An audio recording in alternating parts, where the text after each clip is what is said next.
ଦଶମୀ ତିଥିରୁ ଆରମ୍ଭ ହୋଇଛି ରାଧା ଶ୍ରୀକୃଷ୍ଣଙ୍କ ଦୋଳଯାତ୍ରା। ଗୋପାଳ ସମ୍ପ୍ରଦାୟଙ୍କ ଦୋଳ ପର୍ବରେ ମୁଖରିତ ହୋଇ ଉଠିଛି ଗାଁ। କୁଜଙ୍ଗ ବ୍ଲକ ବଣିତ ଗ୍ରାମର ଗୋପାଳ ସମ୍ପ୍ରଦାୟ ପରିବାର ନବବସ୍ତ୍ର ପରିଧାନ କରି ସୁସଜ୍ଜିତ ଦଧିହାଣ୍ଡି ହାର ଓ ଶିଶୁମାନଙ୍କୁ ଶ୍ରୀକୃଷ୍ଣ ଶ୍ରୀରାଧା ବେଶରେ ସଜାଇ ଗ୍ରାମର ଆରାଧ୍ୟ ଦେବ ଶ୍ରୀ ଶ୍ରୀ ପଶ୍ଚିମେଶ୍ୱର ମନ୍ଦିରକୁ ଆସି ପୂଜାର୍ଚ୍ଚନା କରିବା ପରେ ପାରମ୍ପରିକ କେନ୍ଦୁବାଡ଼ି ଧରି ଲଉଡ଼ି ଖେଳ ପ୍ରଦର୍ଶନ କରିଥିଲେ।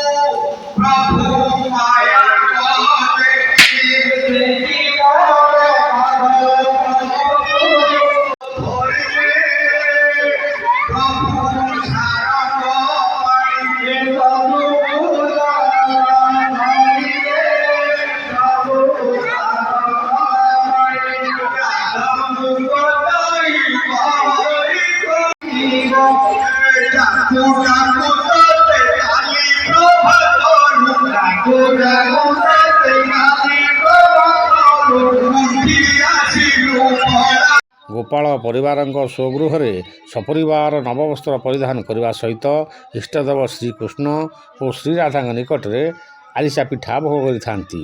ଏହି ଦିନରେ ସମସ୍ତ ମାନ ଅଭିମାନକୁ ଭୁଲି ଏକାକାର ହୋଇ ରାଧାକୃଷ୍ଣଙ୍କ ପ୍ରେମରେ ପାଗଳ ହୋଇଥାନ୍ତି ଗୋପାଳ ପରିବାରର ସମ୍ପ୍ରଦାୟର ଲୋକମାନେ।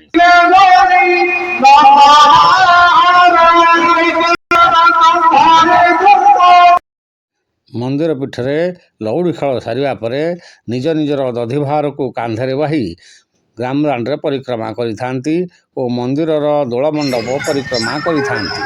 ଏହି ସମ୍ପ୍ରଦାୟଙ୍କର ଏହି ପରମ୍ପରା ଦୀର୍ଘ ଦିନରୁ ଚାଲି ଆସୁଛି। ରାଧାକୃଷ୍ଣଙ୍କ ଆରାଧ୍ୟ ଦେବ ହୋଇଥିବାରୁ ରାଧାକୃଷ୍ଣ ପ୍ରେମରେ ଦୋଳ ପୂର୍ଣ୍ଣିମାକୁ ମହା ଆଡ଼ମ୍ବରରେ ପାଳନ କରିଥାନ୍ତି। ମୋ ନାଁ ଯୋଗେଶ ବେହେରା, ଗ୍ରାମ ବଣିତ। ଆଜି ଆମ ଗୋପାଳ ଭାଇମାନଙ୍କର ଦୋଳ ପର୍ବ ଆରମ୍ଭ ହେଉଛି। ଏହା ଏକ ଧର୍ମନୈତିକ ପର୍ବ। ସବୁ ବର୍ଷ ଭଳି ଏ ବର୍ଷ ମଧ୍ୟ ଆମ ଗୋପାଳ ଭାଇମାନେ ସମସ୍ତେ ମିଳି ଏ ଗୋପାଳ ପର୍ବ ଦୋଳ ପର୍ବକୁ ପାଳନ କରୁଛୁ। ସବୁ ସେମାନଙ୍କର ସମସ୍ତ ଖୁସି ଏହା 2 ଦିନ ଧରି ପାଳନ କରାଯାଏ। ଦଶମୀ ଠାରୁ ଠାକୁର ଭୋଗ ଖାଆନ୍ତି। ପରେ ପରେ ଆମମାନଙ୍କର ଗୋପାଳ ଭାଇମାନଙ୍କର ନୂତନ ବସ୍ତ୍ର ପରିଧାନ, ଠାକୁରଙ୍କୁ ନୂତନ ବସ୍ତ୍ର ପିନ୍ଧାଇବା, ଦୋଳ କାଠି ଲଉଡ଼ି ଖେଳିବା ସବୁ ବର୍ଷ ଭଳି ଏ ବର୍ଷ ମଧ୍ୟ ଆମେମାନେ ଭଲ ଭାବରେ ପାଳନ କରୁଛୁ, ଯାହାକି ବଣିତ ଗ୍ରାମର ଏକ ଗର୍ବ ଆଉ ଗୌରବ। ଜଗତସିଂହପୁର ଜିଲ୍ଲା କୁଜଙ୍ଗ ବ୍ଲକ ବଣିତ ପଞ୍ଚାୟତର ବଣିତ ଗ୍ରାମରୁ ଶ୍ରୀବତ୍ସ ପାଢ଼ୀଙ୍କ ରିପୋର୍ଟ, ଓଡ଼ିଆ ଲାଇଭ୍। ଏମିତି ନୂଆ ନୂଆ ଖବର ଜାଣିବା ପାଇଁ ଆମ ଚ୍ୟାନେଲକୁ ଲାଇକ୍ ସବସ୍କ୍ରାଇବ୍ କରନ୍ତୁ, ଯାହାଦ୍ୱାରା ଆମେ ଆପଣଙ୍କୁ ଆହୁରି ଭଲ ନୂଆ ନୂଆ ଭିଡ଼ିଓ ମାନ ଦେଖାଇ ପାରିବୁ।